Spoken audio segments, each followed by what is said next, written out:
Bom dia a todos, Dandavati Pranam, mais uma live no Templo de São Paulo, Chaitanya Sarasvati Govinda Seva Ashram. Vou começar agora a falar um pouquinho de Harikatha, falar sobre Krishna, né, a nossa filosofia. Tem um pessoal aqui do grupo de um colégio, qual que é o colégio de vocês? Instituto Federal de São Paulo, Campo São Paulo. Ah, tá. E aí eles vão fazer um trabalho sobre sociologia e eu vou falar um pouquinho de Harikatha, depois eles vão, eu vou abrir para perguntas e vou tentar responder o que eles vão perguntar.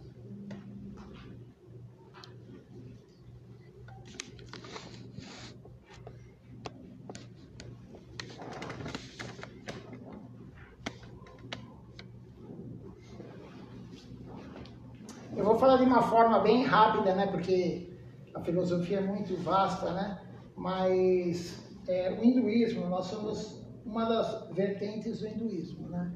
O hinduísmo tem milhares de vertentes, muito mais do que o catolicismo, do que o cristianismo, né. O cristianismo tem, assim, inúmeras, né. Você tem Testemunha de Jeová, você tem Adventista do Sétimo Dia, você tem o católico, tem os evangélicos que são assim, milhares de vertentes, né? E o hinduísmo são mais ainda, né?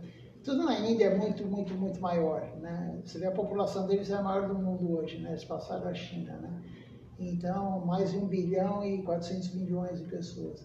Então, tem várias linhas com a mesma escritura. A nossa escritura, ela tem 5.500 anos.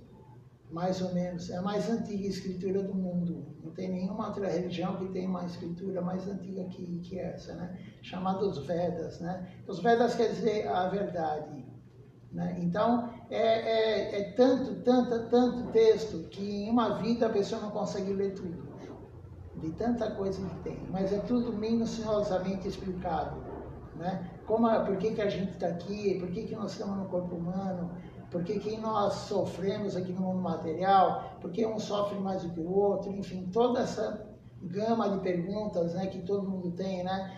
Eu vou falar brevemente as 3 coisas principais: quem eu sou, quem você é. Se eu perguntar quem você é, quem eu sou, né? Eu lembro o nome só da Rafa, né, que ela que me mandou mas, enfim, né? Aí eu perguntar quem você é, ela falou, eu sou a Rafa. Aí perguntar quem é você? Ah, eu sou brasileiro. Eu sou da raça branca, a gente se identifica com o corpo, mas nós não somos o corpo, a gente está nesse corpo agora, né? Nós somos quem? Nós somos a alma, né? Quando a alma se retira do corpo, o corpo começa a entrar em putrefação, não só do ser humano, um cachorro, não sei se vocês já chegaram perto de um animal que morreu há muito tempo, né? Aquele cheiro desagradável, né? E a própria planta também, uma árvore, uma planta, a alma se retira e começa a morrer, o corpo material, físico, né?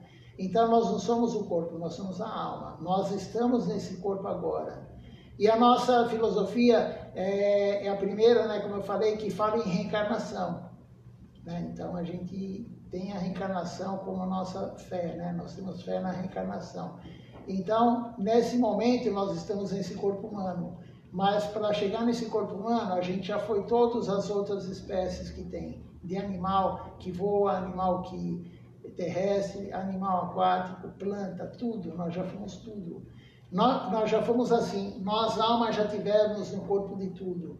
Vírus, bactéria, fungo, ácaro, porco, cavalo, tudo que você imagina que existe de espécie no mundo, nós já tivemos nesse corpo. E hoje nós estamos no corpo humano. E é muito raro ter um corpo humano, muito raro. Uma alma estar no corpo humano é muito raro. Por quê? Porque o corpo humano é o único corpo que pode pensar, eu não sou esse corpo, eu sou a alma. O corpo humano é o único que pode pensar, Deus existe.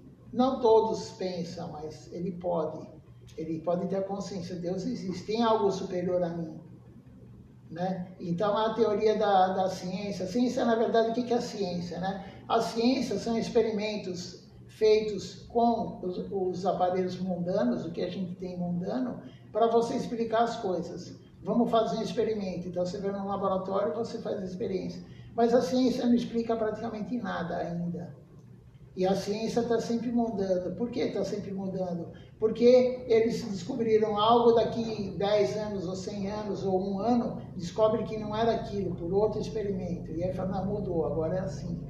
Mas a escritura ela é permanente. O que foi falado há 5.500 anos é o que hoje a gente segue e é o que é verdade, né? Eles descobriram, os Vedas falam em bilhões de planetas há 5.500 anos atrás. Você imagina 100 anos atrás você falar que tem bilhões de planetas. Hoje já se sabe isso.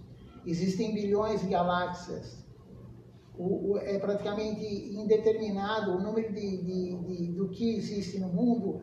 O ser humano não sabe ainda. E isso está tudo nas escrituras, explicando detalhadamente da onde nós viemos, nós alma. Da onde nós viemos, está tudo na escritura. Para onde a gente vai quando a gente abandonar esse corpo?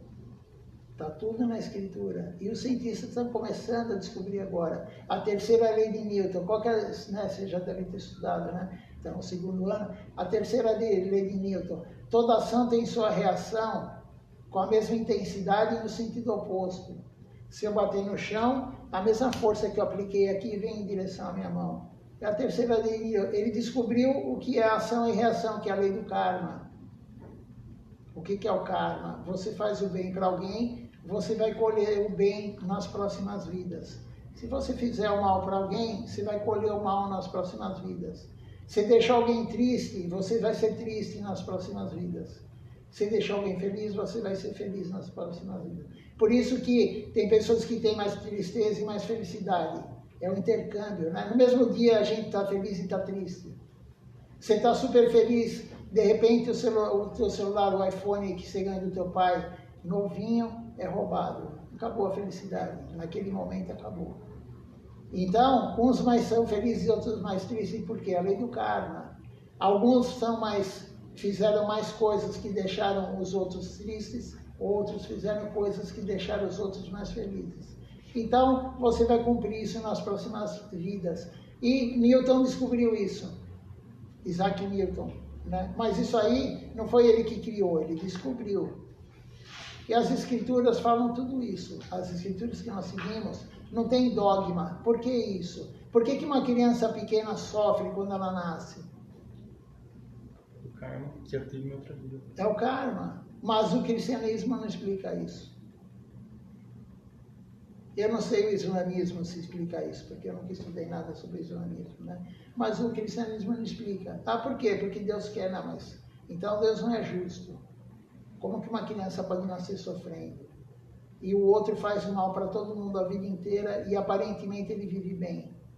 Ele tem dinheiro, ele tem a família bonita, ele tem saúde, ele vai viajar, ele vai passear. Então, Deus não é justo? Claro que Deus é justo. Esse que está desfrutando hoje, que ele tem tudo materialmente bom, ele foi uma pessoa que fez as pessoas serem felizes. Não pessoas, ser humano, mas tudo animal, porque tudo tem alma. A planta tem alma. Cada átomo tem alma. Você imagina a quantidade de almas que tem no mundo material, se cada átomo tem alma. Por isso que eu falei que é raríssimo ter você estar no corpo humano hoje, vocês, eu, é raríssimo. Porque se cada átomo tem alma, você pega 1 milímetro dessa roupa aqui, tem mais átomo do que ser humano na Terra. E 1 milímetro. 1 milímetro cúbico de roupa, enfim, de qualquer coisa. Imagina a quantidade de átomo que tem nesse salão aqui. Né? Então é muito raro você estar no corpo humano. E a nossa escritura explica tudo isso. Então, quem sou eu? Eu sou a alma. E qual a minha relação com Deus? Eu sou um servo eterno de Deus. Não é Deus que é meu servo. E a maioria das filosofias, religiões que a gente conhece, as pessoas elas transformam Deus no seu servo. Deus vai lá e fala, Deus, eu estou precisando disso. Como se Deus fosse o dono do supermercado. Deus, eu estou precisando disso. Deus, eu preciso passar na prova. Deus, eu preciso entrar no vestibular. Aí acende vela para Deus, né? Outros rezam, outros fazem, sei lá, cada um na sua linha, né? E pede para Deus, e pede isso. Deus, por favor, me arrume um marido bom. Deus, por favor, me arrume uma mulher boa. Deus, eu estou com doença. Deus, eu estou com dor de cabeça, me ajude. Mas Deus não é nosso empregado. Nós temos que servir Ele. Então, uma concepção, na nossa visão, errada. É uma concepção deturpada de Deus. Deus não é para satisfazer a nossa vida. Deus, nós não temos que rezar para Deus para ter uma vida material melhor. Nós temos que rezar para Deus para deixar Ele feliz, porque Ele gosta quando a gente fala o nome dEle. Ele gosta disso. Então, nós seguimos essa linha. Então, a primeira coisa, quem eu sou? Eu sou a alma. E qual a minha relação com Deus? Eu sou um servo eterno de Deus. Qual a pergunta? A segunda pergunta importante que a gente... Se vocês são novos, vocês têm quanto? 17 anos, 16 anos, né? Mas daqui a um tempo, ou vocês já pensaram nisso algum dia, qual a meta última da vida? Por que eu estou nesse corpo? Por que eu vim aqui para a Terra? Qual a minha meta? O que eu tenho que atingir na minha vida? Quando você estiver lá morrendo daqui, sei lá, 60 anos, 70 anos, né? Vocês provavelmente vão morrer, né? Abandonar o corpo nessa época. E aí você pensa assim, poxa, o que eu fiz na minha vida? Eu construí uma família, né? Eu dei dinheiro aplicado, eu tenho isso, eu tenho aquilo, eu tenho uma casa, eu tenho casa na praia, né? Mas essa é a meta última da vida? Qual que é a meta última? Qual que é a coisa mais importante para que a gente viveu aqui 80, 100 anos ou 60 anos? Não é ter dinheiro, não é ter uma saúde boa até 90 anos, 100 anos, não é ter uma família, todo mundo perfeito, não é essa a meta última. A meta última é amar a Deus de forma pura, porque nós somos a alma, nós não somos o corpo. A meta desse corpo pode ser... Pô, eu vou passar na prova, aí eu vou entrar na faculdade, cada um vai querer uma carreira, claro, né, para poder trabalhar, para sustentar a família, para se sustentar, pagar as coisas do cachorro, enfim, ter uma vida, né? Mas não é a meta última da alma, e nós somos a alma. Então a meta última da alma é amar a Deus de forma pura. E ninguém ama a Deus de forma pura. Aquele que ama a Deus de forma pura aqui no mundo material, Deus leva ele para viver no mundo transcendental. E a outra pergunta importante, a terceira pergunta importante, como que eu posso chegar a amar a Deus de forma pura? O que eu tenho que fazer para amar a Deus de forma pura? E Deus deixou tudo escrito, o que Ele gosta que nós façamos para Ele. O que deixa Deus mais feliz? Falar o nome dele, ter boas atitudes, eu imagino. Falar o nome dele, né? E o próprio católico, não sei se o outro evangélico, as outras, mas eu nasci católico, né? E até tipo 15, 18 anos eu era católico. E a família inteira é católica. O começo do Pai Nosso que estás no céu, santificado seja o vosso nome. O nome de Deus é santo. Não tem diferença entre ele e o nome dele. E ele gosta quando fala o nome dele. Então, rezar, você vê que toda religião reza de alguma forma, ora, né? Cada um usa um termo, né? Ou canta os mantras, né? Mas toda religião faz isso. Toda religião fala sobre Deus. Por quê? Porque o som é a forma de conexão com Deus. O som é a forma de conectar com Deus. Então, todo mundo reza, todo mundo fala de Deus, prega, cada um da sua forma, né? Fala como Deus é, enfim, cada um tem uma linha de pregação. Então, o que ele gosta mais? Que a gente fale dele. Porque quando a gente fala o nome dele, a gente, por exemplo, o mantra, a gente canta os mantras, né? A gente tem um rosário, tipo um terço, que tem 108 bolinhas, chama Japamala. Né? Não sei se vocês já ouviram falar, mas chama Japamala. E cada vez que a gente canta o mantra, a gente pula uma bolinha. Como várias religiões fazem isso, né?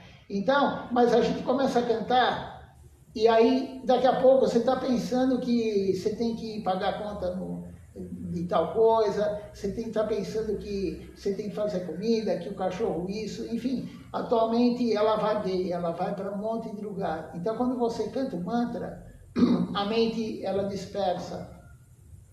Às vezes, você pensa em duas coisas ao mesmo tempo, e você está cantando o mantra junto. Quando você fala de Deus, que nem agora, eu não estou pensando em outra coisa. Eu estou pensando no que eu vou falar, para ter um raciocínio e ter uma coerência do que eu vou falar. Então, o que ele gosta mais que a gente fale dele. E também, claro, fale os nomes dele. Então, isso é a coisa que ele mais gosta. Qual a segunda coisa que Deus mais gosta? Ouvir falar dele.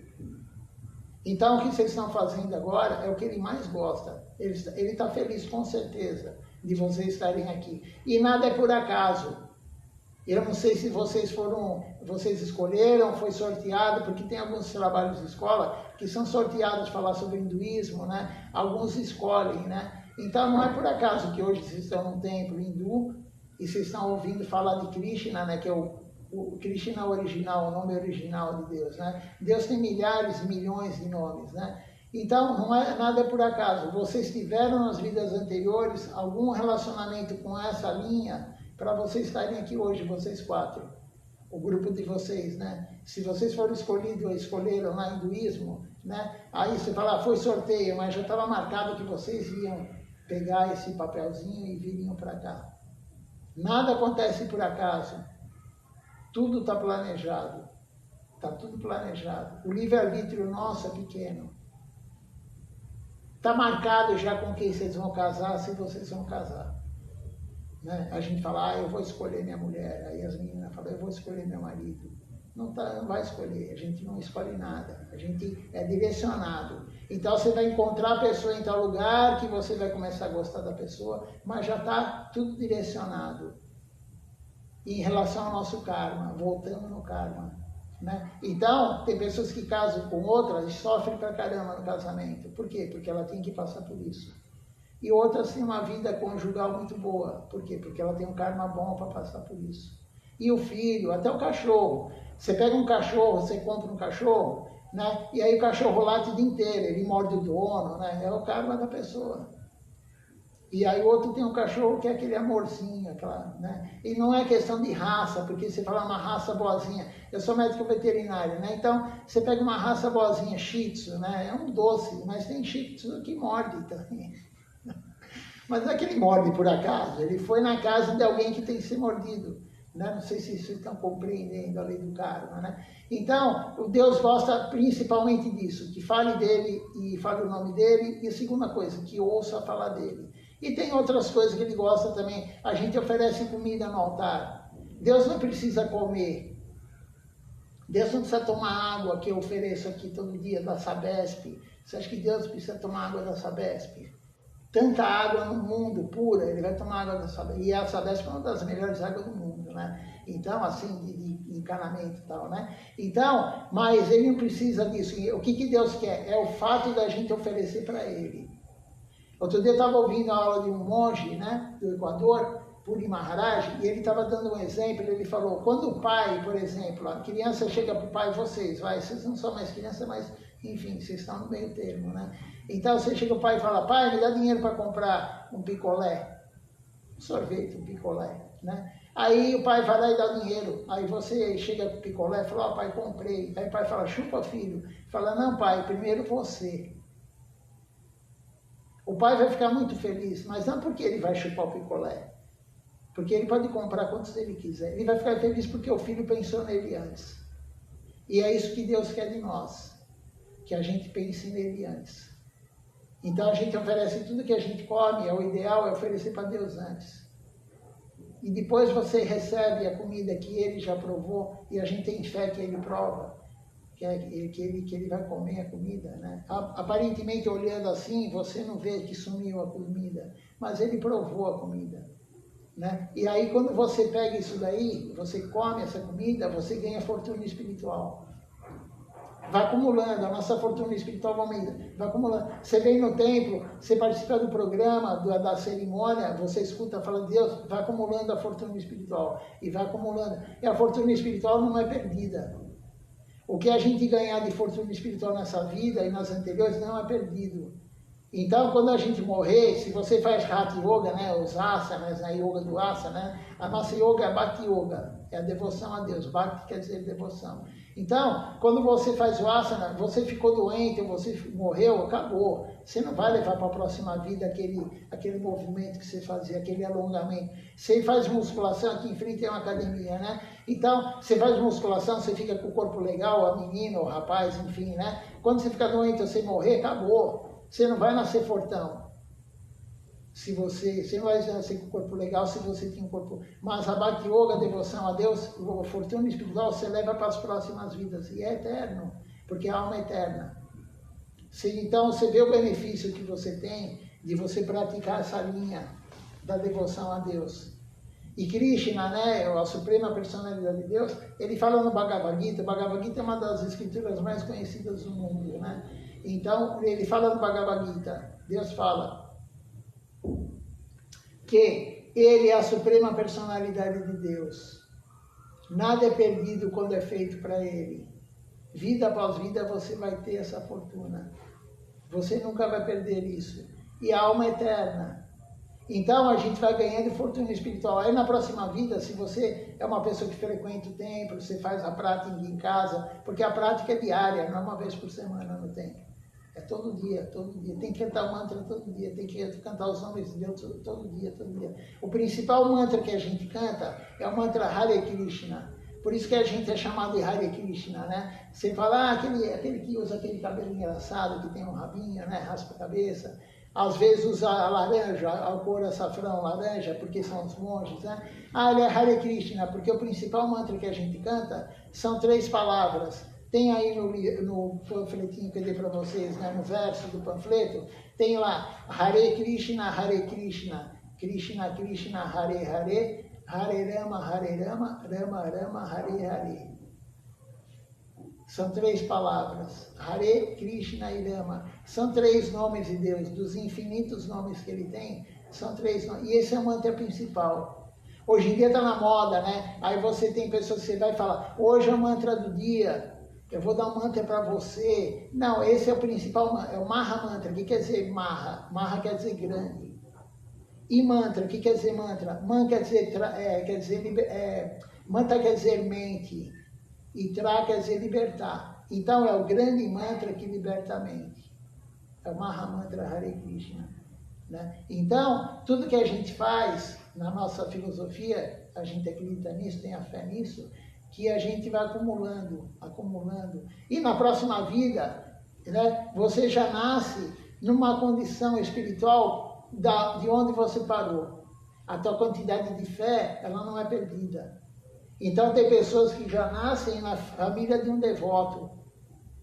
No ventre da mãe, a criança, ela já está recebendo a comida que foi oferecida no altar. Porque a mãe, quando ela come a comida do altar, chama praçada, né, a misericórdia de Deus, ela além de levar os nutrientes pelo cordão umbilical, pela placenta, ela leva também essa fortuna espiritual para o feto que está lá, para a alma que está dentro do feto.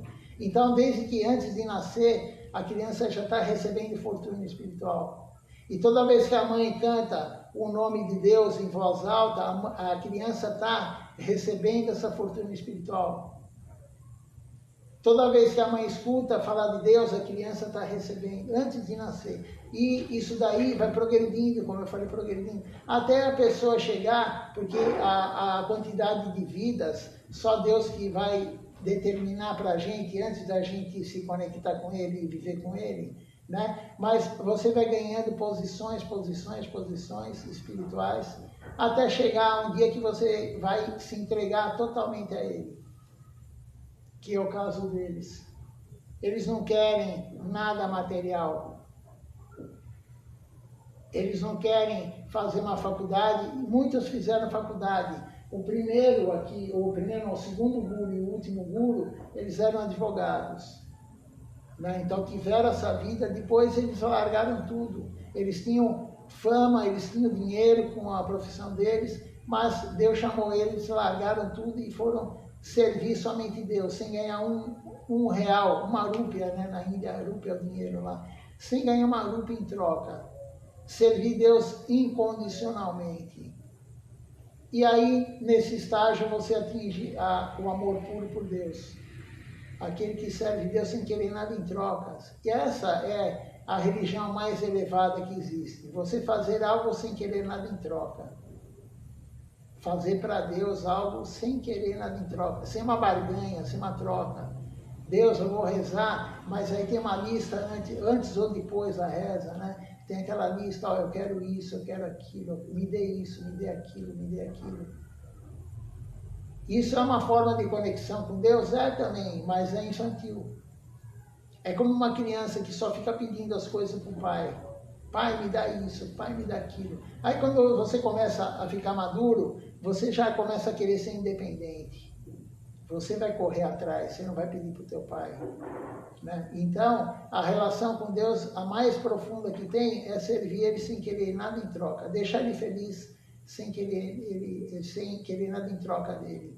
Então, essas são as 3 perguntas e as respostas principais para a gente, né? É claro que a filosofia explica tudo, né? Tudo que você imaginar tem explicação.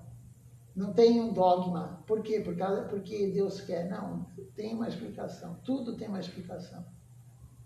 Eu acho que eu já falei basicamente o que a gente... Claro, tem muita coisa, né? Mas, enfim, não é em um dia ou em uma hora que a gente vai conseguir falar tudo, né? Se vocês quiserem depois, se tiverem interesse, eu não sei se vocês têm religião, né? Hoje em dia a maioria não tem religião, né? Ou é o católico não praticante, ou é o evangélico não praticante, né? Se não é praticante, não é. Eu também era atleta, né? Agora eu sou atleta não praticante? Não, não sou mais atleta. Se eu não pratico mais, eu não sou mais atleta, né? Então, não sei se vocês têm religião ou não, mas se vocês tiverem interesse, quiserem participar um dia de um programa completo, com a cerimônia, a aula completa e cantar os mantras juntos, né? Vocês estão convidados a virem aqui. Normalmente, a primeira vez que a pessoa vem, eu peço para vir domingo à noite, às 18 horas, porque aí reúne pessoal novo e aí dá uma aula inicial para todo mundo, né? Explica isso, explica aquilo. E a pergunta de um normalmente é a pergunta do outro também. Então, reúne todo mundo no mesmo dia para, né, para fazer isso. Mas vocês podem agora, está aberta a perguntas, se vocês quiserem fazer as perguntas, podem começar. Antes de fazer a entrevista, eu queria fazer 2 perguntas que são mais pessoais. Sim. Não sei se o Robert respondeu. O que as folhas presas significam? Então, isso são folhas de manga. Né? Manga é uma planta, uma fruta que veio do mundo transcendental. Deus adora manga, os gurus adoram manga, né? Então, aqui no Ocidente, as pessoas enfeitam com bandeirinha, né, em festa junina, né, com as bandeirinhas assim, tal. A gente enfeita com folhas de manga, né? E não só enfeita, como a gente, no dia do festival, assim, né, o aparecimento de Deus, o aparecimento do guru, a gente comemora, né? São várias festas. Então, a gente faz normalmente suco de manga, ou manga com leite, manga com iogurte, né? Então, a manga é muito utilizada na culinária também, porque eles gostam, né? Então, por isso que a gente faz essa decoração com manga, com folha de manga, na verdade, né? Uhum. E mais uma pergunta, o que é a pintura que o senhor tem aqui entre a sobrancelha e a testa? Na verdade, isso daí é uma marca que a gente faz, não só aqui, a gente faz em 12 partes do corpo, né? Nos braços, aqui, né? Em cima, aqui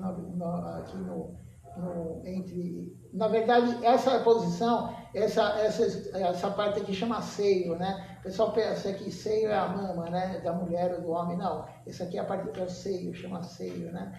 Então, daqui a gente põe uma marca também, e cada marca que a gente faz, a gente canta um nome de Deus, fala um dos nomes de Deus. E aqui na testa, se eu for em qualquer lugar na Índia, enfim, eles vão olhar isso, eles sabem qual a linha que eu sigo. Certo. Né? E aí você pega, por exemplo, quem segue o Senhor Shiva, que é um semideus, na horizontal. Então, isso daí identifica qual que é a minha linha, o que eu sigo, né? Aqui em São Paulo, no Brasil, ou no Ocidente, as pessoas não têm essa noção, né? Mas lá na Índia eles sabem qual que é a minha linha. Entendi. Certo. Pode começar. Tá. A gente tem algumas perguntas aqui que a gente montou. Sim. Primeiro, quais são os principais aspectos do hinduísmo em geral? O que caracteriza ele? Então, como eu havia falado, o hinduísmo são milhares de vertentes, né? Então, a gente segue uma vertente que são poucos que seguem. Poucos assim. A Índia tem 1 bilhão e 400 milhões de habitantes, então não são tão poucos assim. Mas, perante a população da Índia, são poucos, porque a maioria na Índia, eles seguem semideuses. Quem são os semideuses? Shiva, Ganesha, Durga, Kali, o Senhor Brahma. Mas existem 330 milhões de semideuses. 330 milhões de semideuses. Né? E cada semideus é responsável por uma coisa que acontece no mundo material. Um é responsável pela chuva, o outro pelo sol, o outro pelo vento, o outro que criou o universo material. Quem criou o universo material não foi Deus. Foi um dos semideuses chamado Brahma. Eu estou falando aqui qual é a nossa filosofia, claro, cada um tem uma crença, né? Mas a gente, então, a Escritura fala que não foi Deus que criou o mundo. Eu vou dar um exemplo, por exemplo, o presidente da empresa, não é ele que vai construir a parede, tem alguém que vai construir a parede. E tem alguém que vai tomar conta de tal setor, e do mesmo jeito que é organizado no mundo material, tem o presidente, o diretor, o supervisor, e vai até chegar naquele mais, que é o mais assim, que tem menos qualificação no momento de trabalho, né? Deus também é uma hierarquia dessa forma. Deus não está preocupado, entendeu? Se vai chover, se não vai chover. Deus não, ele tem um responsável, e ele tem um responsável que fez o mundo material. E ele tem um responsável quem vai destruir o mundo material. O mundo material também vai ser destruído. É o Senhor Shiva que destrói o mundo material. Também você perguntou dessa marca, né? Um lado é o Senhor Brahma que cria o mundo material, o semideus. Quem está no centro é o Senhor Vishnu, que é o mantenedor, que é uma expansão de Deus. E do outro lado é o Senhor Shiva que destrói o mundo material. Esse também é um dos significados dessa marca, né? Então, Deus, ele não faz as coisas, ele tem assessores que fazem isso. E a maioria na Índia, eles servem justamente isso, o Senhor Shiva, Ganesha. Ganesha é aquele meio homem com cabeça de elefante, né? Então, os semideuses vocês já viram, né? Aqui no Ocidente é muito comum, né? E aí, o que eles fazem? Eles oferecem incenso, oferecem fruta, oferecem comida, pedindo algo em troca. Justamente o que eu falei que a gente não faz. Eles pedem sempre algo em troca, como a maioria das religiões do Ocidente também. Então, a maioria segue isso lá. Essa linha do hinduísmo, né? Todos eles compreendem que Krishna é Deus, mas eles servem os semideuses, eles servem até Krishna também, mas querendo algo em troca. Então, nossa linha, ela é restrita nesse ponto, servir Deus sem querer nada em troca, para deixar ele feliz, somente isso, né? Então, o hinduísmo, basicamente, ele acredita na reencarnação, né? Ele acredita na lei do karma, ação e reação, mas o objetivo final deles, na verdade, e o nosso é outro. Eles estão preocupados com o corpo e nós não estamos preocupados com o corpo, nós estamos preocupados com a alma. Né? Então, o hinduísmo, ele abrange várias linhas, mas a escritura é uma só. A interpretação de cada um é diferente, mas a escritura é uma só. Da mesma forma que o católico interpreta de uma forma a Bíblia, o evangélico, o testemunho de Jeová, o adventista do sétimo dia, o mórmon, enfim, cada um tem uma interpretação. Não sei se deu para esclarecer. Não, explicou bastante. A gente também queria saber se vocês têm festivais. Você tinha falado eu não sei pronunciar, mas de Krishna. Krishna. Sim, nós temos... na verdade, hoje é o dia de um festival também. Hoje, nós estamos no mês dos festivais. Esse mês aqui vai terminar domingo, né? Praticamente todo dia tem alguém aparecendo e alguém desaparecendo, porque a gente não nasce e morre. A gente aparece e desaparece, quem é uma pessoa santa, como o sol. Quando é de noite aqui, não é que o sol morreu. Não, a gente parou de ver ele. E depois ele surge de manhã de novo, em todo lugar. Então ele aparece e desaparece. Então a gente comemora também quando um dos gurus ele vai embora, ele sai do plano, o corpo dele morre. Nós comemoramos, aí você fala, pô, mas é meio incoerente, né? Você vai comemorar que alguém morreu e tal, né? Por quê? Porque ele voltou para Deus. A função do guru qual é? Ele vem aqui ensinar a gente, que nem vocês estão fazendo colégio, né? Você não tem como aprender uma matéria ou alguma coisa se você não tem um professor.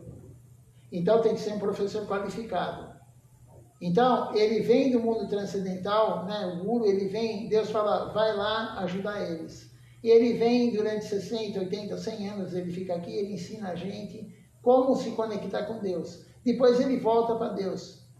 Então a gente comemora, por quê? Porque ele veio e ele voltou para Deus. Então a gente comemora. E são muitos. Num ano, eu não tenho muita ideia de quantos são, mas são mais de 40 em um ano. Mais de 40 festivais, festas que a gente faz. Nós fazemos, né? A gente também queria saber se tem alguma restrição, assim, relacionada, porque muitas religiões têm, né? Não poder usar roupas específicas, não poder fazer costumes de outras religiões. Sim, nós temos alguns princípios básicos. São vários, mas os principais são 4.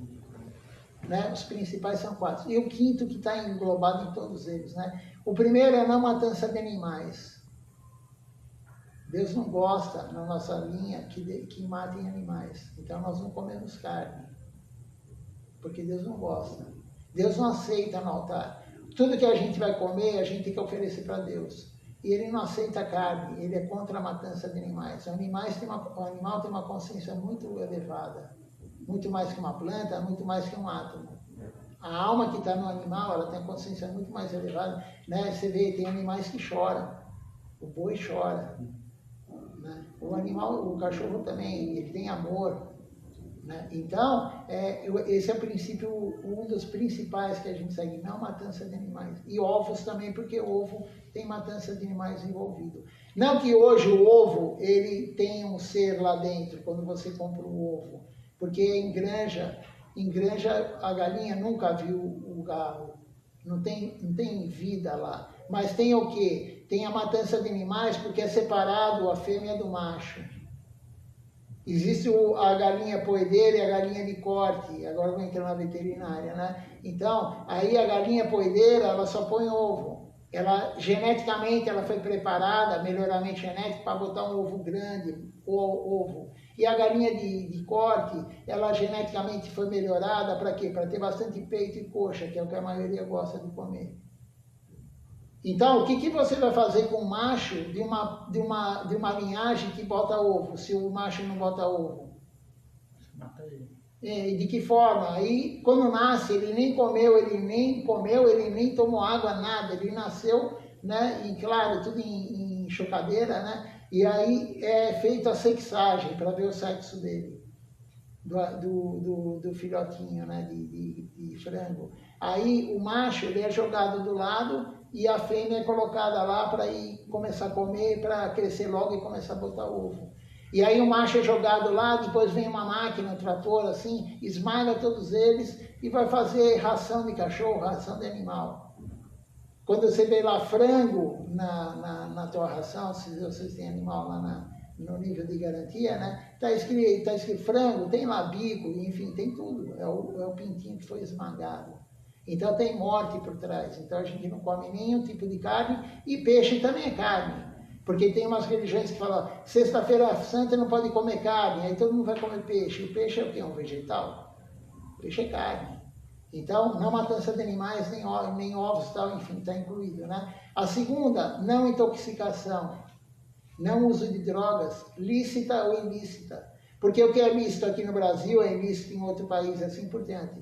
Então, na maconha, cocaína, ayahuasca e álcool, enfim, nenhuma intoxicação. Por quê? Quando você está intoxicado, o teu cérebro já não está pensando igual. Ele está pensando diferente, ele está atrapalhado. Vai estudar, por exemplo, uma matéria, que vocês têm uma prova, e toma um álcool antes. Você não vai conseguir se concentrar. Você vai perder os reflexos, você vai perder... Além de tudo, vai destruir neurônio, né? Então, quando você ficar velho, você vai ficar mais burro do que você é hoje. Né? Isso daí é lógico. Então, intoxicação, não intoxicação. Não sexo ilícito. O que é sexo ilícito? Fora do casamento. Não sexo fora do casamento. É o princípio também que a gente segue. E não jogos. Não jogar. Jogos de azar. Nenhum tipo de jogo de azar. Ah, mas eu só faço uma fezinha na loteria esportiva. Não interessa. É jogo. Não jogos. E o quinto, que é o que engloba tudo, na verdade, não acumular dinheiro desnecessariamente. Você vê uma pessoa lá que ela tem dinheiro para 4, 5 gerações e ele ainda tem aquela ganância, ele quer acumular mais, e acumular mais. Ele não consegue gastar o que ele tem, ele quer acumular, e acumular, e acumular. Então, esses são os princípios básicos, os 5 básicos, que nós temos que seguir. E para entrar na nossa linha, a pessoa, para ser iniciado pelo guru, a pessoa tem que seguir pelo menos esses 5 princípios. Aí tem outras coisas, tipo não apontar o dedo para o outro, não olhar defeito do outro, porque isso vem contra você. Se você falar que alguém está fazendo algo errado, você pode não fazer isso hoje, mas esse mal, essa coisa ruim que a pessoa faz, vem para você, você vai se tornar alguém que faz aquela mesma coisa. Isso está nas escrituras. Então, nunca aponta o dedo para ninguém. Por isso esse dedo é chamado indicador. Você está apontando, você fez isso, você... Só que quando você aponta o dedo para alguém, tem 3 dedos apontando para você. Então, nunca vejo o defeito do outro. Nós não viemos no mundo material para ver defeito do outro. Nós viemos para tirar o nosso próprio defeito. Porque quando a gente tiver defeito, a gente não se conecta com Deus da forma pura.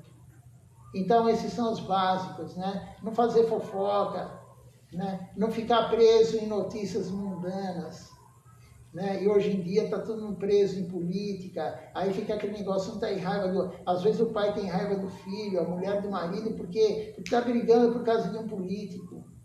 Você vê nas reuniões de família, né? E um briga da esquerda, briga com o da direita. Mas eu não sou nem da esquerda nem da direita, eu sou uma alma, como eu estava falando logo no início. Né? É a identificação errada com o corpo. Eu sou da esquerda, eu sou da direita. Né? Então, não aponta o dedo para o outro. Ah, mas o político é um ladrão. O problema é dele.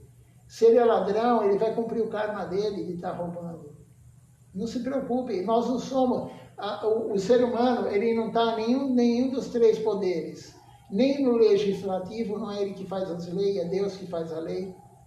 Não somos nós que julgamos, então nós não temos o poder de ser um jurista, de dar um poder judiciário, e muito menos nós vamos executar a lei. Nós não estamos no poder executivo. Então, isso é uma das coisas principais também que a gente tem que se conscientizar, não olhar defeito do outro, não ver o que o outro faz errado, o problema é dele.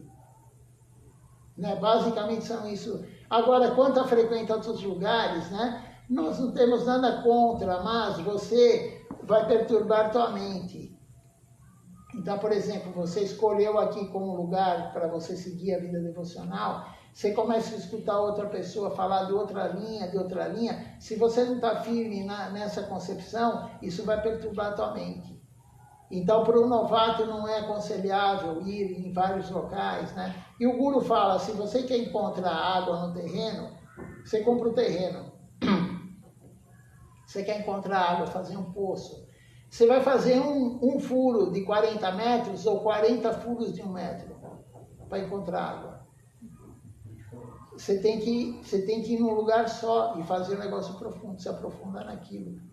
E quando você vai em vários locais, você perde o foco. Você começa a ver uma coisa, então se você escolheu isso, então se concentra nisso.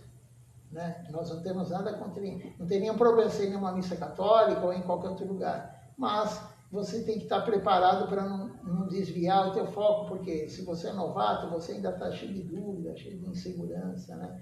Então é bom não ficar indo em todos os lugares, né? Ler somente aquilo.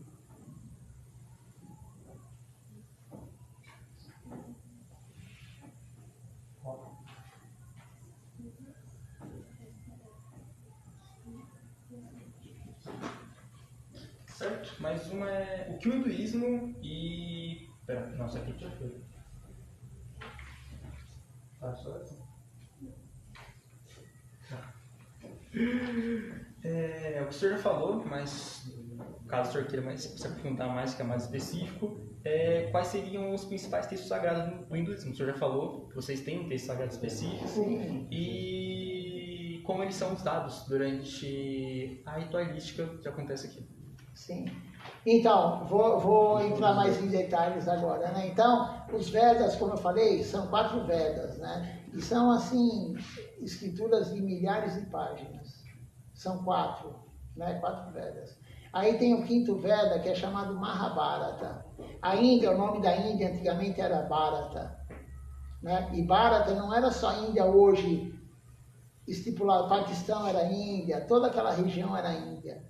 E aí foi dividido em países e tal, né? Mas tudo era Índia. Então, Mahabharata, a grande Índia, tem toda a história da Índia. Toda a história da Índia está nessa escritura. Que eu tenho aqui ela em inglês, elas são 4 volumes de mais de 1000 páginas cada um, só essa parte. E a letra é pequenininha, né? Então, aí tem 108, chama Upanishads, que são a complementação dessas 4 escrituras. Depois tem 18 Puranas, que são também a complementação disso.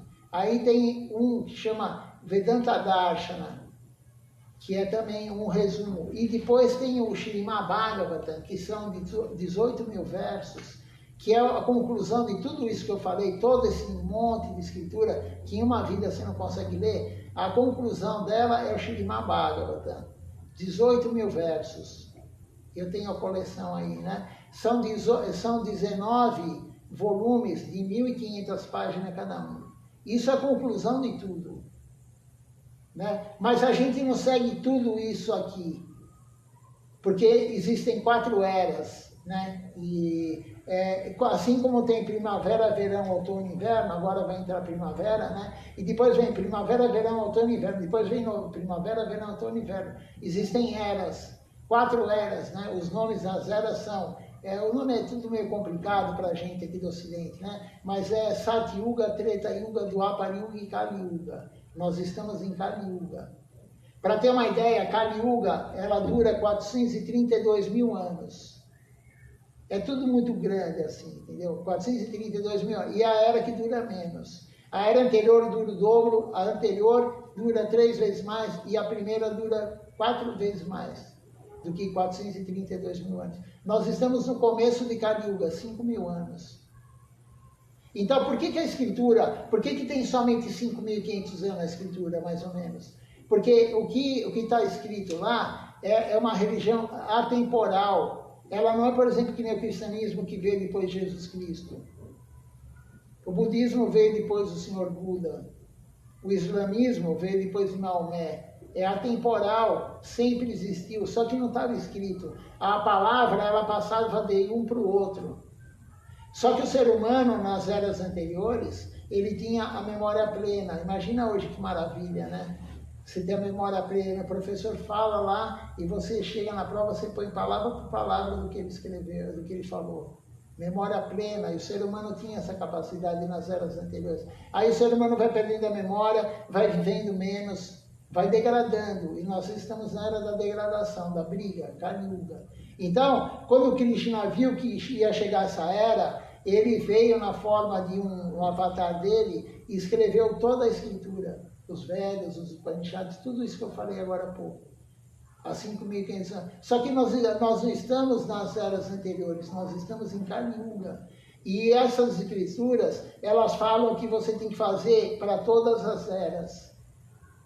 E lá tem meditação, lá tem sacrifício de animal, sim, matar animais, né? Então, como hoje tem algumas religiões que fazem, né? O próprio cristianismo, parece que Jesus Cristo falou, né? O Cordeiro de Deus que tira o pecado do mundo. Então, ele sacrificava o Cordeiro para tirar o pecado do mundo. Mas não é nessa era. Isso é em eras anteriores. Está tudo lá. E como que a gente vai saber o que é para agora? Se você lê tudo aquilo, vai dar uma confusão danada na cabeça, né? Então aí veio a última expansão de Deus na Terra, o último avatar de Deus na Terra. Avatar é quando Deus vem na Terra, a expansão dele. Avatar não foi criado por Hollywood lá, o Avatar, né? Isso aí vem tudo dos Vedas, né? Então o Avatar é uma expansão de Deus. E a última vez que ele veio na Terra é aquela imagem, aquele que está lá com a mão direita levantada. Como que a gente sabe que ele é dessa forma? Porque a Escritura fala, ele tinha cabelos compridos, cabelo negro, ele tinha essa cor clarinha, né? Ele tinha os olhos como lótus, né? Aquele olho grande que o indiano tem, parece uma amêndoa grande assim, né? Então foi descrito como ele era. E aí foi feita a imagem dele, né? Numa estátua. E aí a gente faz uma cerimônia para ele entrar na estátua, para Deus habitar a estátua. Então eu não ofereço comida para uma estátua, eu ainda não fiquei louco, né? Ainda não. Né? Mas eu ainda não estou louco. Então eu não ofereço comida para uma estátua, eu não ofereço água para a estátua, eu ofereço água para Deus. Por quê? Porque a gente fez uma cerimônia para ele entrar na estátua. E a gente tem fé que ele está lá. Então ele vai provar o alimento. Então, as escrituras, mas a gente segue a parte para essa era de Kali Yuga agora. E quem veio dar isso daqui? A última reencarnação de Deus na Terra. Ele falou, ó, você vai ter que seguir isso. De todo aquele monte de coisa, vocês vão ter que seguir isso. Então a gente segue especificamente, não todas as escrituras antigas, mas a parte que ele deixou, que também são muitas escrituras, né? Mas muito menos do que as anteriores. Então a nossa linha, nós somos, no hinduísmo, nós seguimos essa linha. Ele é chamado Mahaprabhu. Maha é grande, Prabhu é mestre, ele é o grande mestre. Poucos da Índia seguem ele. A maioria segue as escrituras antigas. E como eu falei, os semideuses, que vão te dar algo em troca. né, alguma barganha em troca. Então, as escrituras que a gente segue, e a cerimônia que a gente faz, está tudo relacionado a essa era agora. Nós não fazemos sacrifício de animal, a gente justamente é contra a matança de animais, né? A gente não faz nada do que era antigamente feito, a gente faz o que é para essa era hoje. Porque a gente vive pouco, a memória é fraca, então foi adaptado para a gente o que é melhor. E o que ele falou? Qual que é a religião dessa era? Cantar os nomes dele congregacionalmente, em grupo. Essa é a forma melhor para a gente se conectar com ele. Então ele veio dar isso para a gente. Né? As escrituras que a gente segue, então, na verdade, são essas, específicas da era de agora. Eu acho que tá bom.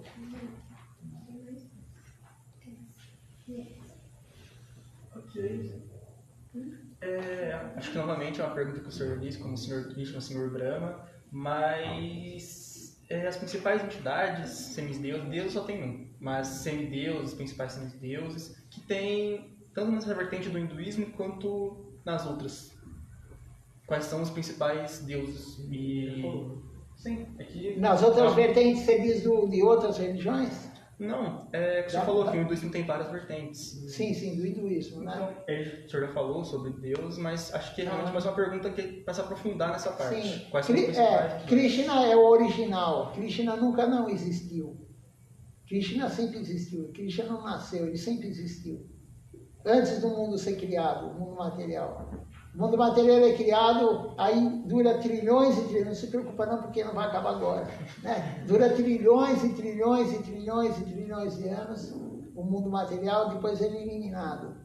E depois de um tempo ele volta de novo.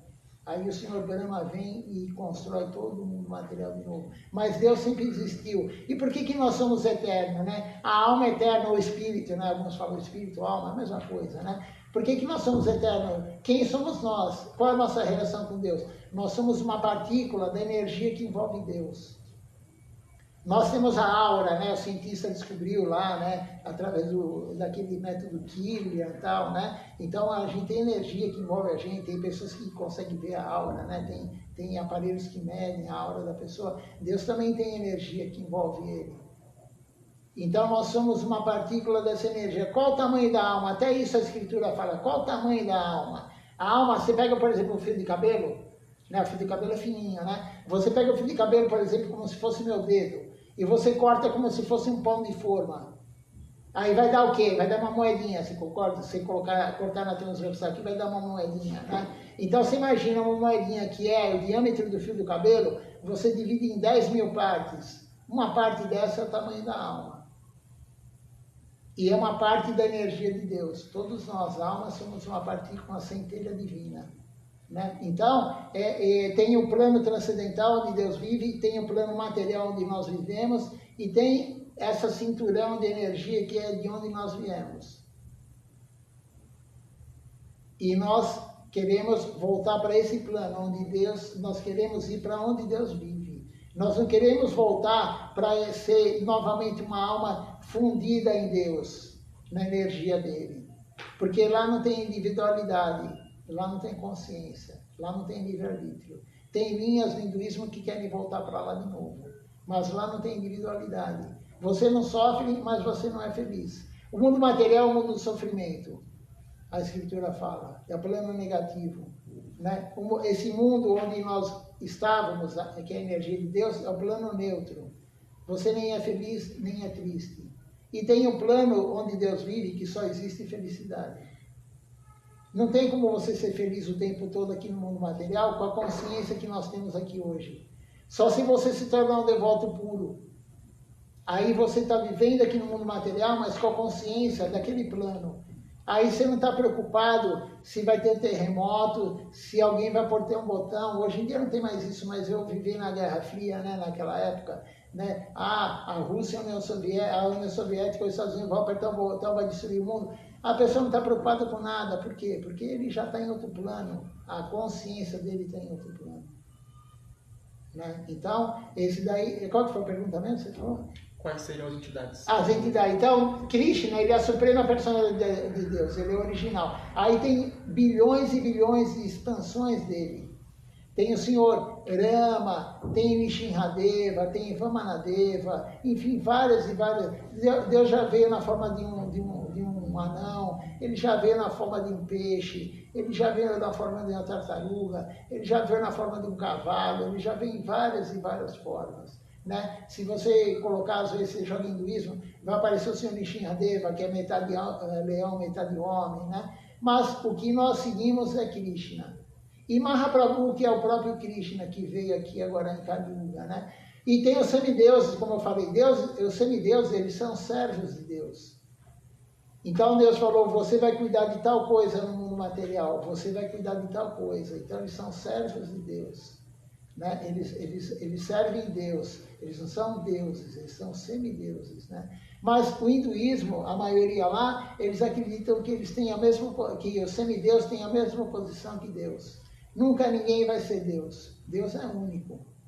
O Deus católico, o Deus enfim, Deus é um só. Cada um vê Deus de uma forma, mas Deus é único. Né? Existem, como eu falei, 330 milhões de semideuses. Por que a gente não adora semideus também? Porque como que você vai adorar 330 milhões? Se você adorar um dia cada um, você não consegue uma vida adorar. Multiplica 365 por 100 anos. Né? Dá 36.500 anos.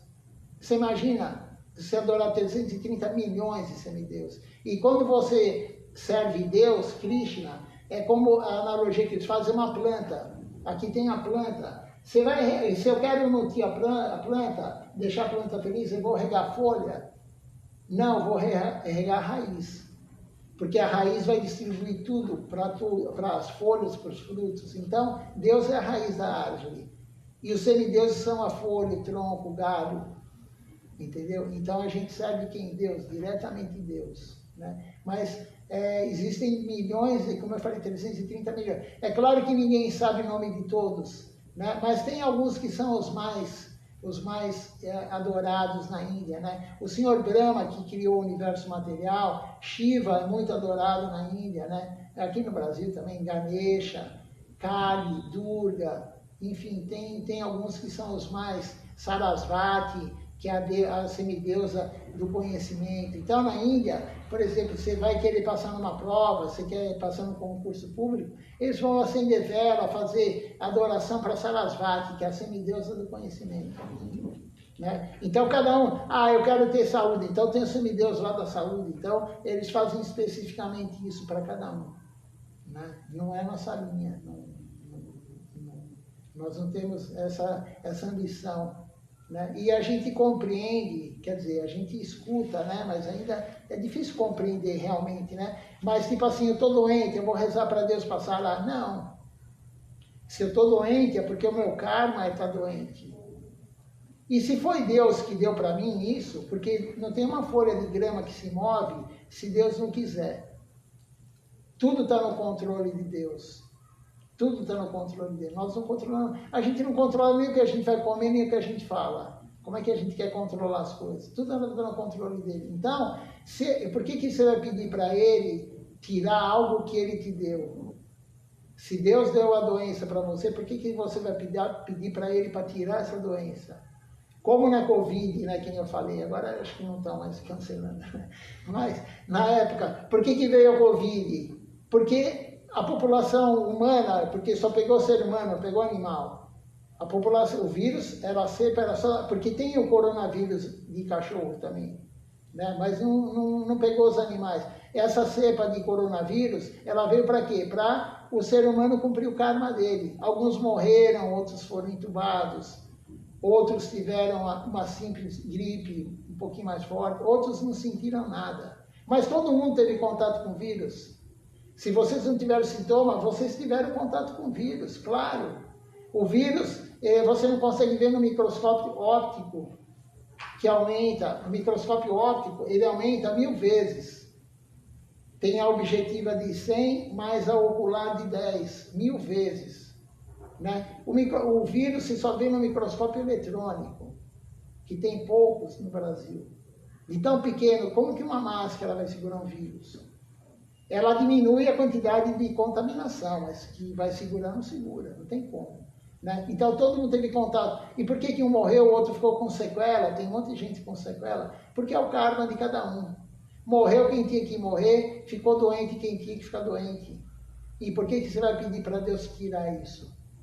Ah, Deus, eu moro num lugar que está enchendo, por favor, me tire daqui, mas você tem que estar lá. Não é que Deus é malvado, não é a visão, Deus vai te castigar, você tem que temer a Deus. Tem algumas religiões que falam, né? Você tem que ter medo de Deus, você não teme a Deus. Não, como que eu vou temer alguém que eu tenho que amar? Eu não tenho que temer a Deus, eu tenho que amar a Deus. Se você tem medo de alguém, como que você vai amar essa pessoa? Não tem como. Então, nós não temos que ter medo de Deus, nós temos que amar a Deus. E Ele dá o melhor para a gente. Então, não tem como você ter feito algo errado, feito alguém sofrer e está tudo bem. Não está tudo bem. Você vai ter que pagar por aquilo. E Deus dá a chance da gente pagar. De que forma Ele dá a chance da gente pagar? Tendo uma doença física ou mental, fenômenos na natureza, então terremoto, maremoto, enchente, tsunami. E a outra forma que Ele dá são outras entidades vivas. Então você está andando na rua, o cachorro vai lá e te morde. Né? Aí não adianta você bater no cachorro. Você tinha que passar por aquilo, você tem que receber a mordida. Essa é a compreensão da nossa linha. Tudo acontece porque tem que acontecer. Nada é por acaso. Não sei se... Não, eu responder muito bem, sim, obrigado. Se vocês tiverem mais alguma pergunta em relação ao que eu falei, sem ser o que vocês escreveram, podem fazer à vontade. Tem mais perguntas? Desculpa, essa pergunta não é nossa, a pergunta que é da professora. Os papéis, se tem diferença dos papéis entre os homens e as mulheres na sociedade hinduísta? O hindu, ele tem essa diferença, mas não a nossa linha.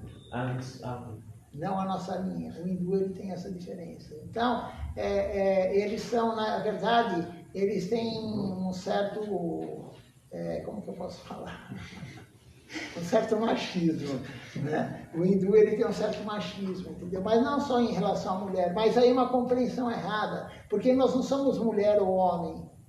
Eu estou num corpo de homem hoje, mas de repente a vida anterior eu estava no corpo feminino, e na próxima vida eu vou estar no corpo masculino ou feminino? Eu não sei.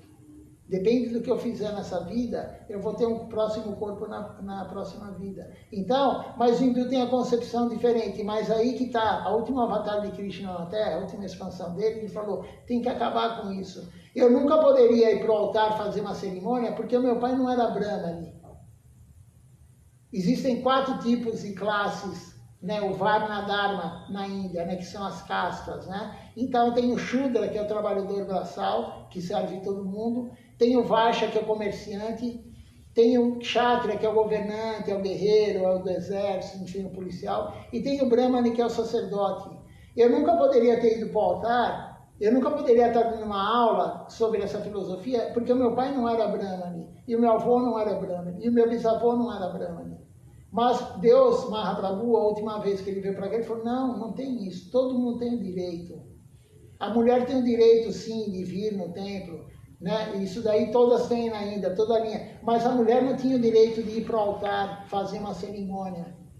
Tem algumas coisas também que prejudicam um pouco a mulher no mundo material. A mulher, que eu digo assim, o corpo feminino no mundo material, ele é prejudicado em relação a algumas partes da religião. Mas quando a alma que está no mundo transcendental com Deus, ela tem um corpo feminino, é o corpo melhor para servir Deus. Lá é o melhor corpo para servir Deus, é o corpo feminino. Aqui no mundo material não é tão bom quanto o homem. Então a mulher, quando ela está menstruada, né, então uma semana mais ou menos por mês, ela não pode entrar no altar. Por quê? Porque quando eu vou cozinhar para Deus, ou eu vou no altar fazer cerimônia, eu tenho que estar de banho tomado, passar essa marca no corpo, estar de roupa limpa, devocional, não é uma roupa que eu saio na rua, é uma roupa só para cá, para cozinhar e para ir para o altar. E aí, se por exemplo, eu tenho vontade de ir no banheiro, fazer o número 1, o número 2, eu tenho que tomar outro banho, eu não posso entrar com essa roupa, eu tiro a roupa fora, eu tomo outro banho, aí eu ponho a roupa, passo de novo a marca, por quê? Porque eu me contaminei. Não é questão de bactéria, fungo, ácaro. Saiu algum fluido do meu corpo, isso vai contaminar. E eu não posso entrar no altar nem cozinhar para Deus contaminado. Né? Então a mulher, ela não controla a hora que ela está menstruada, de segurar. A gente tem o esfíncter, a gente controla a urina, as fezes.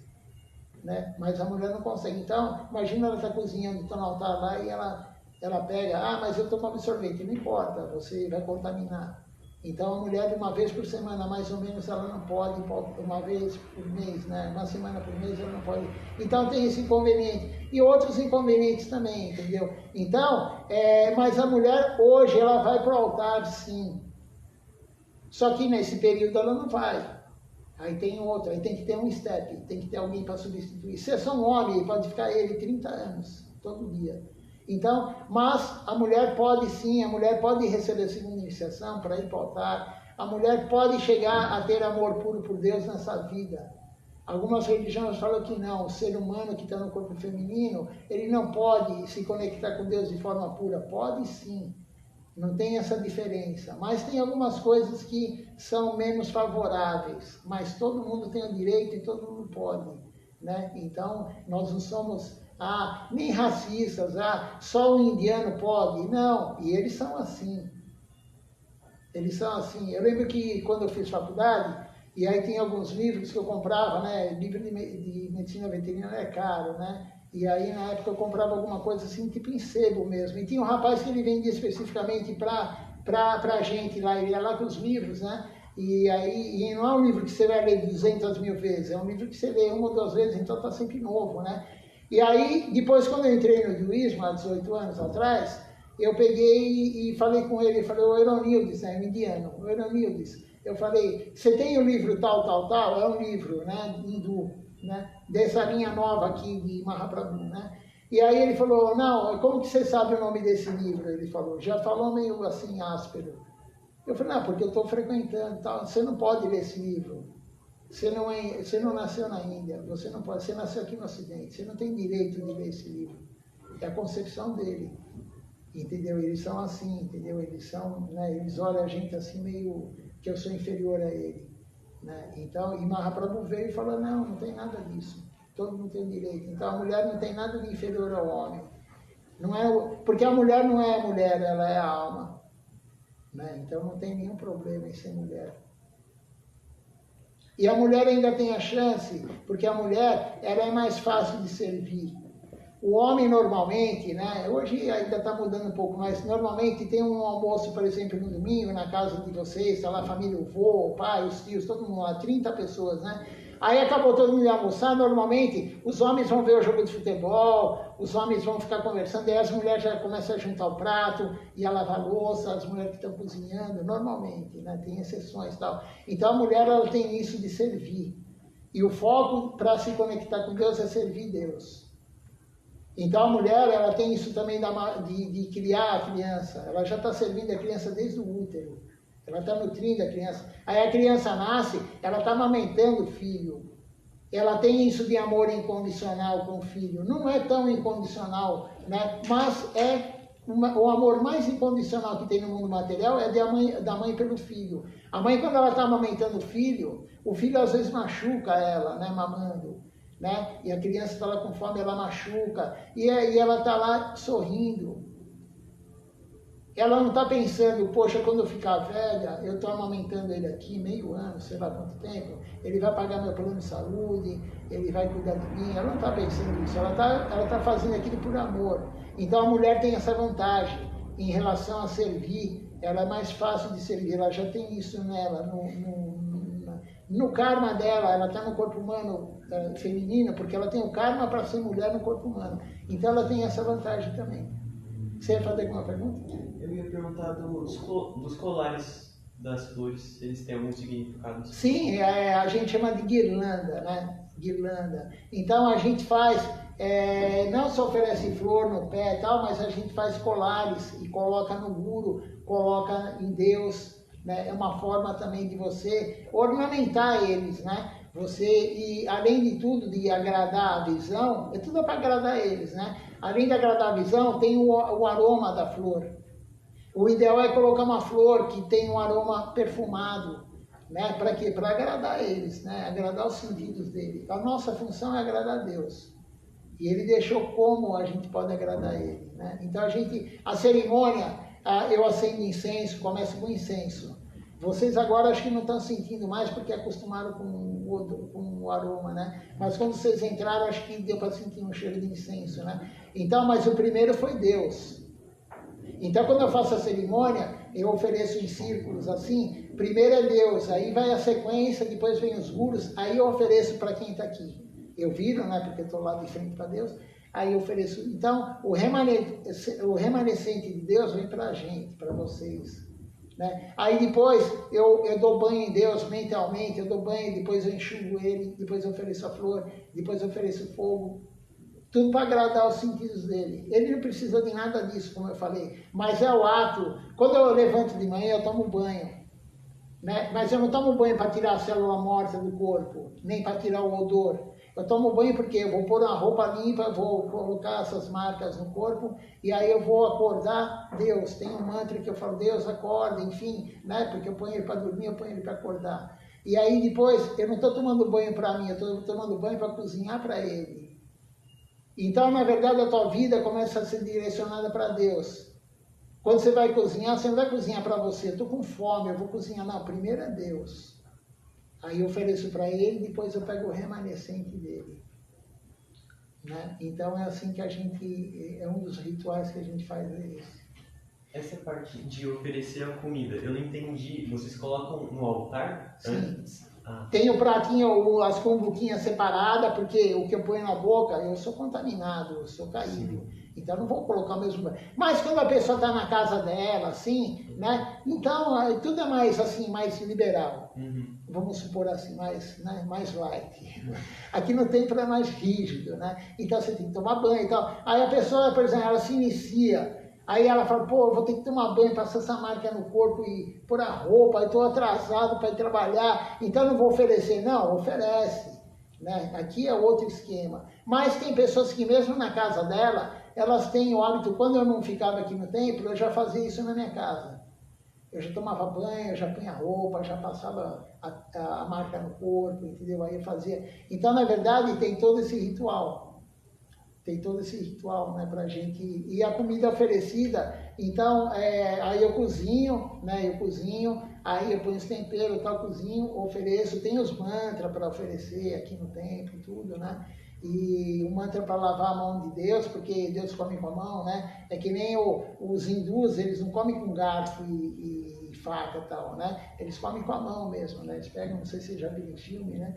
Eles comem com a mão. Porque eles dizem também, a medicina ayurvédica, né? Não sei se vocês já ouviram falar, vem dos Vedas, né? A medicina ayurvédica. E eles falam que quando você toca no alimento, você começa a produzir suco gástrico no estômago, amilase salivar, você começa a salivar já, então já prepara a digestão. Tem todo um significado por trás. Acho que é isso. Eu tenho mais uma pergunta. O senhor falou que, quando você tinha mais ou menos a nossa idade, o senhor era católico, não é? Eu fui católico, eu nasci católico, minha mãe era católica, não praticante. Ela ia direto na igreja, rezava o terço todo dia, ela era bem, bem católica mesmo, né? Aí até tipo 12, 13 anos eu fiz a primeira comunhão lá, crismei, batizou, casei no catolicismo, né? Mas eu, quando tinha os 12 anos, assim, 13 anos, eu já não concordava com algumas coisas que era falado na escritura, na Bíblia, né? E aí eu ia perguntar para o padre também não sabia responder, né? Então, uma das questões era, por que a criança nasce doente? Por que a criança sofre e o outro não sofre? Porque Deus quer. Deus quer não é a resposta.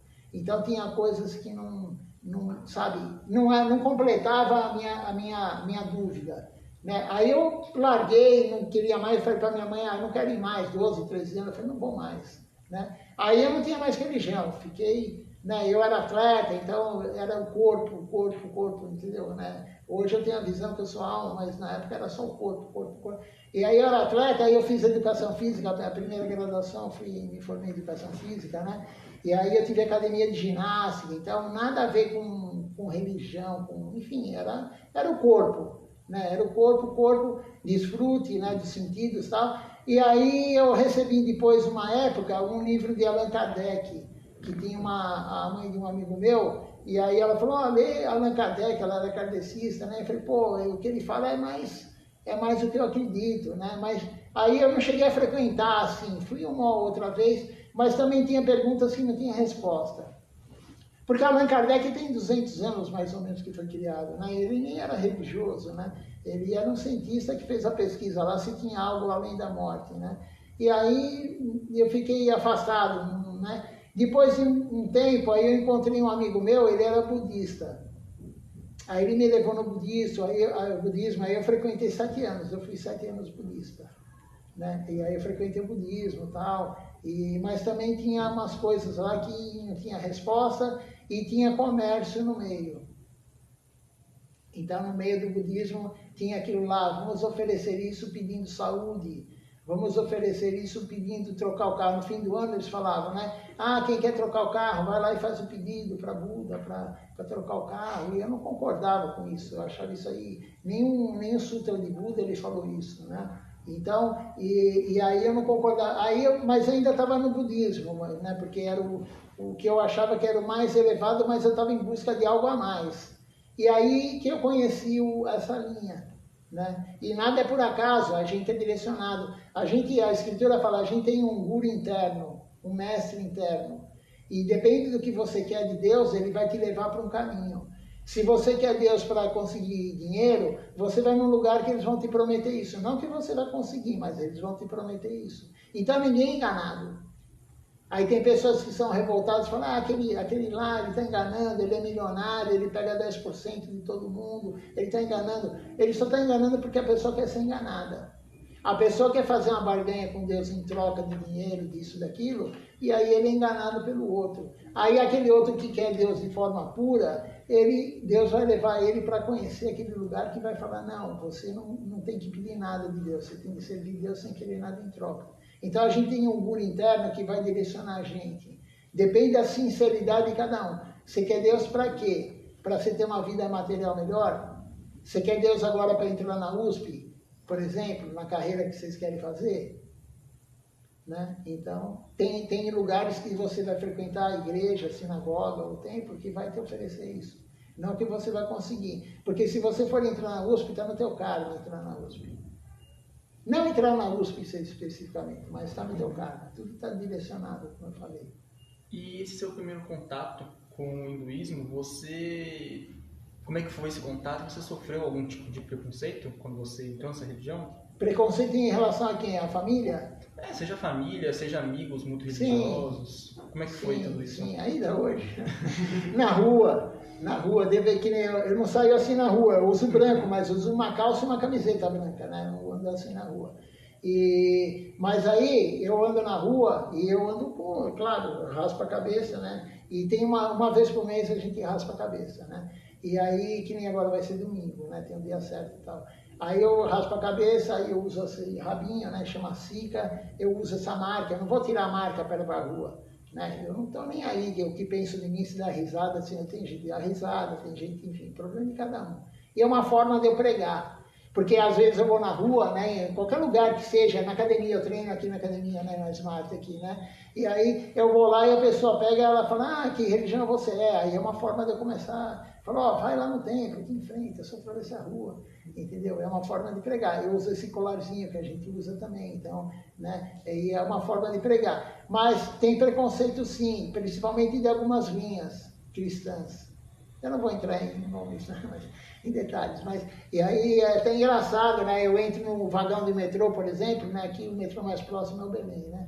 E aí eu entro no vagão do metrô, e aí se tem alguma pessoa assim dessa linha que vê, normalmente mulher, né, que usa aquele cabelinho enrolado para trás, né, de saia, e aí ela fica desesperada para sair do vagão, entendeu? Porque ela acha que eu sou demônio, né? Eles vivem com o demônio na cabeça, né? Eles falam que segue Deus, mas eles vivem com o demônio na cabeça, só pensam em demônio, né? Então tem preconceito sim, né? Mas o negócio é não ligar, porque é uma pessoa que nem sabe o que eu sigo.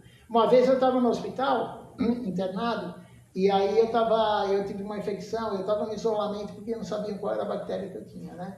Então, até sair o exame da cultura de bactéria. E aí eu estava lá e a técnica de enfermagem que ficava lá comigo no isolamento, e aí ela olhava para mim assim, né, e o cabelo assim, dessa forma, né, esses colares e tal. Aí um dia ela não aguentou, ela falou, que religião você segue? Ela falou, né, porque não é normal você ver alguém, não é que não é normal, não é comum, né, e na Índia até é mais comum, mas aqui não é comum. Aí eu falei, o que eu seguia, eu falei, o pessoal chama a gente de Hare Krishna. Aí ela se afastou assim e falou, o meu pastor falou que vocês são anticristo. O meu pastor, eu falei, vocês são anticristo? Eu falei, eu não tenho nada contra Jesus Cristo. Eu falei, eu não sigo o que ele falou, mas eu não tenho nada contra ele. Mas o meu pastor falou, eu falei, mas o teu pastor, ele nem sabe o que eu sigo. E aí comecei a falar para ela que a gente segue, que o nosso foco é deixar Deus feliz, a meta última da vida é ter amor puro por Deus. Aí ela falou, nossa, ela falou, que conceito errado eu tinha, o preconceito. O que é o preconceito? Você tem um conceito sem saber o que é. Né? E isso acontece na família. Né? Aí você vai numa festa, né, por exemplo, tal, de família, né? Hoje eu nem vou mais. Mas quando eu ia, fica todo mundo de longe te olhando, assim, né? Aqueles primos, né, que foram criados com você, um ou outro que é mais assim, fala, e aí, o que você está fazendo aí? Que loucura é essa? E aí, tipo assim, jogam um bullying em cima, entendeu? É comum você receber um bullying, né? Mas eu não me preocupo, porque eu tenho que deixar uma pessoa feliz, o meu guru, o meu mestre. O resto não interessa. Se você dá risada de mim, se você sai daqui e dá risada de mim, o problema é seu. Né? Eu não estou nem aí. Né? E aquele verso que está lá, aquela letra lá é Bengali, é do local da Índia, da Bengala. Aquele lá é o sânscrito. Aquele lá é o Mahamantra Hare Krishna em sânscrito. Eu ia perguntar justamente isso, porque eu vi que estava repetindo as letras. Aí eu ia perguntar se era essa é uma mantra. E esse daí é fácil a gente ver, porque, né, repete, são 3 palavras, né? Então você vê a primeira lá, Hare Krishna. Uhum. Aí repete, Hare Krishna. Aí vem Krishna, Krishna, Hare Hare. Aí vem Hare Rama, Hare Rama, Rama Rama, Hare Hare. Então Hare está 8 vezes, Krishna 4 e Rama 4. Né? Esse é fácil, agora você ler aqui é meio complicado. Nem eu sei ler. Né? Nem eu sei ler. Então, mas o que está escrito aqui, porque eu decorei? Se você tem que ser humilde e tolerante e dar honra a todos sem querer em troca. Ser humilde, o Guru fala, o que é ser humilde? Ser humilde é você não perturbar o meio ambiente nem as outras pessoas. Isso é humildade. Não vai perturbar o outro. Não vai perturbar o meio ambiente. Ser tolerante é não deixar o meio ambiente te perturbar, nem ninguém te perturbar. Isso é ser tolerante. O que está acontecendo é perfeito. Se você tem um vizinho que é chato, ele coloca aquela música que você não gosta lá, te enchendo, é perfeito, porque você tem que passar por aquilo. Então tem que ser tolerante. Humildade e tolerância. Dar respeito a todos, mas sem querer em troca. Normalmente você respeita quem te respeita. Então, essas são qualidades principais para você ter amor puro por Deus. Se você tiver essas qualidades muito exacerbadas, você vai ter amor puro por Deus. Ser humilde e tolerante e dar honra sem querer em troca. Né? Então, você não está nem aí com ninguém. Se alguém te xingar, você tem que ser tolerante. Não se importar com os outros. Não me importa o que o outro pensa de mim. Né? E se eu vou ter vergonha do que eu faço, então eu não devo fazer. Por que eu vou ter vergonha se eu estou servindo Deus? Eu vou ter vergonha de servir Deus? Né? Eu não vejo coerência nisso. Né? Então, a gente não tem que ligar para o que os outros falam. Né? Mas essa frase aí fala justamente isso. Né? Você tem que ser humilde, tolerante, dar honra a todos sem querer em troca. E aí você vai conseguir, você vai estar apto a cantar os nomes de Deus o tempo todo. Que é o que ele mais gosta. Eu também queria saber o que significa, não sei se não é meio um desenho, né? Mas essa parte dourada. Tem, isso daí quem desenhou foi o terceiro guru daqui para lá, ele que desenhou, né?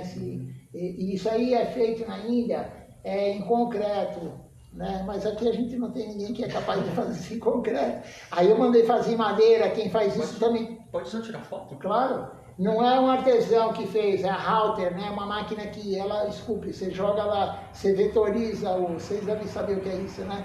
Você vetoriza o desenho e aí a máquina vai rapidinho não, demora, mas ela fez o trabalho, né? Então lá tem o pavão, não sei se dá para ver no centro, tem 2 pavões.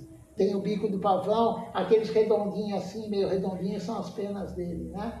Aqui tem elefante também, ó, o elefante com a tromba, aqui na lateral. Dos 2 tem, né? Tá vendo a lateral aqui, a esquerda e a direita? Tem a tromba, tem a boca do elefante, o olhinho, né? E aí o guru desenhou. Então tem vários significados. Na verdade, aquele central lá no meio representa o coração também, né? Então ele desenhou com algum significado. Eu não sei exatamente o que de cada um, mas Krishna ele adora pavão, né? Então na cerimônia, no final da cerimônia, eu termino a cerimônia abanando ele com um leque de pavão, porque ele adora. Pavão é muito bonito, a gente gosta, né? Então Krishna adora pavão, né? Então, e aí a gente fez essa réplica, isso daí estava lá fora, mas como é madeira, depois de 7 anos ela começou a estufar. E aí eu trouxe aqui para dentro antes de destruir totalmente, né? E aí eu dei uma recuperada e tal, eu trouxe aqui para... Porque é bonito, né? Eu falei, não vou perder isso daí, né? Mas é um enfeite, hoje é um enfeite, né? Hoje é um enfeite. É isso. Fez todas as perguntas. Fizemos toda a entrevista. Temos alguma coisa? Aquelas perguntas de... Tá bom, então. Certo? Vamos tirar uma foto? Vamos? Pode tirar uma foto? Todo mundo Sim, aqui? claro, deixa eu encerrar aqui.